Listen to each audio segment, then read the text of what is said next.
సమీప పట్టణానికి చేరుకోవాలంటే ప్రాణాలు పణంగా పెట్టి రైలు పట్టాలు దాటాల్సిందే. ఇది 1-2 గ్రామాల ప్రజల దుస్థితి కాదు, 12 పల్లెల జనం పడుతున్న నిత్య నరకం ఇది. ఈ ప్రమాదకర పరిస్థితిపై ఎవరికి ఎన్నిసార్లు మొరపెట్టుకున్నా న్యాయం జరగడం లేదు.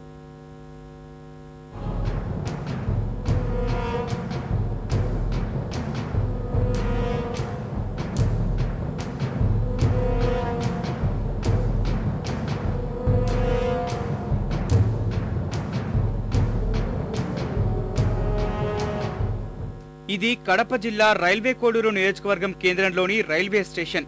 రోజు వారి కార్యకలాపాల కోసం సమీపాన ఉన్న 12 గ్రామాల ప్రజలు కోడూరు రావాలంటే పట్టాలపై ప్రయాణం చేయాల్సిందే. దినచర్యలో భాగంగా స్థానికులంతా ప్రమాదకర పరిస్థితుల్లో పట్టాలు దాటాల్సిందే.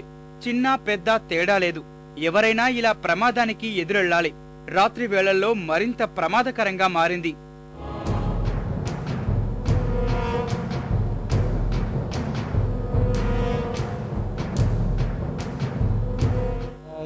ట్రాక్ ఉన్నది, ఇక్కడ దాటుకునేదానికి మనకు ముచ్చులు మొత్తగా రైలు పోయేదానికి వచ్చేదానికి అన్నిటికీ ఇబ్బందిగా ఉన్నది. మా పరిస్థితి చాలా దారుణంగా ఉన్నది. అప్పుడు అక్కడ దోమ ఉంది, ఆ దోమ కూడా ఇప్పుడు చాలా దూరం పెట్టేశారు.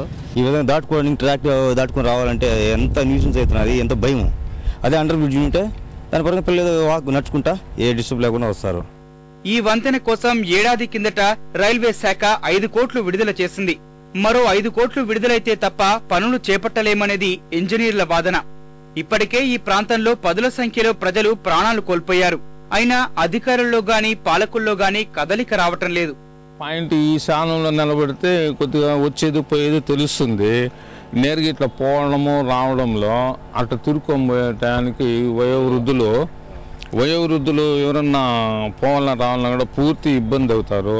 ఈ అండర్ బ్రిడ్జ్ లేని దాని వల్ల చాలా ఇది ఉన్నాయి. మేము ఒక్కడమే కాదు, ఈ పక్క రైల్వే ట్రాక్ ఆ పక్క అంతా వచ్చి ఒక 5 పంచాయతీలు ఉన్నాయి. విపిఆర్ కంటికి బుడిగుంటిపల్లి పంచాయతీ ఒకటి, విపిఆర్ కంటికి ఒకటి, గంగరాజ్పూర్ ఒకటి, మిగతా ఇంకొక 2 పంచాయతీలు నిధులు ఉన్నాయి. ఈ పంచాయతీలు చాలా పల్లెలు ఉన్నాయి. అందువల్ల మాకు ఈ అండర్ బ్రిడ్జ్ లేని దానివల్ల చాలా ఇబ్బంది పడుతున్నాం. అట్లీస్ట్ మాకు వచ్చే మార్కెట్ యార్డ్ కూడా మా పంచాయతీలో ఉంది ఇప్పుడు కూడా. అట్లీస్ట్ దానికి వచ్చే రవాణా ఇది కూడా లేదు. కేంద్ర రాష్ట్ర ప్రభుత్వాలు సమన్వయంతో పనిచేసి సమస్య పరిష్కరించాలని బాధితులంతా విజ్ఞప్తి చేస్తున్నారు.